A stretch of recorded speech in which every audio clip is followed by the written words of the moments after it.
ఇప్పుడు no cost cough syrup తో 60 రూపాయల విలువ గల ఇన్హేలర్ పూర్తిగా ఉచితం. దెబ్బకి దగ్గు జలుబు మాయం.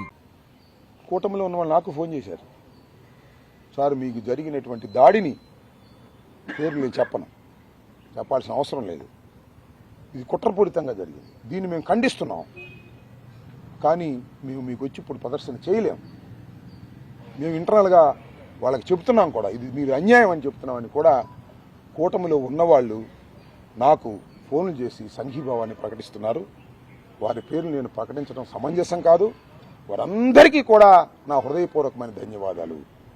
జరిగింది దుర్మార్గమని, చంద్రబాబు నాయుడు గారు లోకేష్ స్థాయిలోనే కుట్ర జరగటం వల్ల ఇలా జరిగిందని, వచ్చిన ఎస్పీ కూడా వారి ఆదేశాల మేరకు వెనక్కి వెళ్ళిపోయాడని, ఇవన్నీ కూడా వాస్తవాలు ప్రజల్లో చర్చించబడుతున్నాయి. ఈ 5 ప్రశ్నలకి కూడా నారా చంద్రబాబు నాయుడు గారు, ఈ రాష్ట్ర ముఖ్యమంత్రి సమాధానం చెప్పి చిత్తశుద్ధిగా మీరు మీ చిత్తశుద్ధిని ప్రదర్శించుకోండి. సమాధానాలు చెప్పకపోతే మీరు ఇవన్నీ వాస్తవాలుగా ప్రజలు భావించండి అని ప్రజల్ని నేను మనస్ఫూర్తిగా కోరుకుంటున్నాను. ఓకే,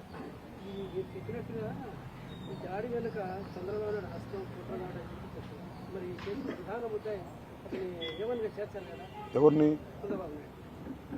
అసలు ఇచ్చిన వాళ్ళనే ఏవనగా కాదు, అప్పుడే వదిలేస్తే ఇంక చంద్రబాబుని పెడితే ఏవనగా ఎందుకు చేరుతారు?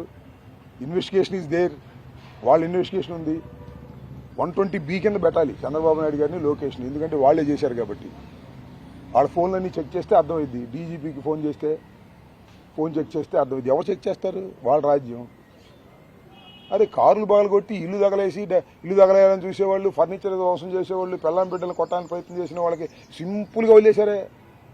ఇంకా వాళ్ళ మీద ఏం చెప్పం? దీనికి సమాధానం పొలిటికల్గా నేను అడుగుతా ఉన్నా, చంద్రబాబు నాయుడు గారిని అడుగుతా ఉన్నా, సమాధానం చెప్పమనండి. చెప్పలేదు, నేను అన్నీ కూడా నిజమని ప్రజలు నమ్మండి అని కూడా ఈ సందర్భంగా మాట్లాడారు. చెప్పారు, లాజికల్గా ఆలోచన చేయమని కూడా నేను అడుగుతాను. ఓకే, రాష్ట్ర అభివృద్ధిలో 10వ స్థానాన్ని పడిపోయిందని తెలిసి తాజా సర్వే ఫస్ట్ ఏమో కర్ణాటక వచ్చింది, లాస్ట్ ఏమో ఎన్నో స్థానంలో ఉంది? 10వ స్థానం. మొత్తం ఎన్ని స్టేట్లు ఉన్నాయి? మొత్తం 10 చేసిన స్టేట్లో మొత్తం ఎన్ని స్టేట్లు ఉన్నాయి?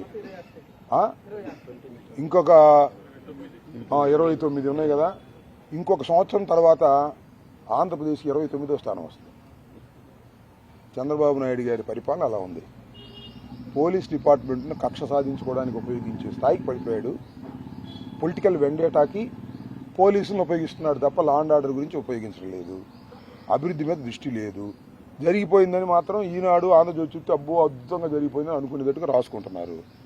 There is no development, there is no సంక్షేమం. ఇది జరుగుతున్న విషయం. ఇంకా ఒక సంవత్సరం పోయిన తర్వాత 29వ స్థానానికి వస్తుంది. 29 కన్నా ఇంకా రావడానికి అవకాశం లేదు కాబట్టి 30కి అటు ఆగిపోతుంది. అది మై కామెంట్. రైట్.